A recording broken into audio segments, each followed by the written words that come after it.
का इथं?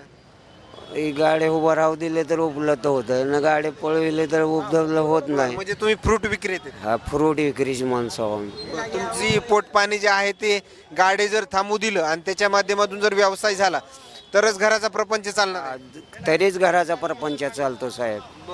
हा काय यावेळेस खरं तर आता या महानगरपालिकेच्या तुमच्या निवडणुकीचं बिगुल वाजलंय. साहेब आलं तरच आहे आमचं, नाही तर कोणते साहेब?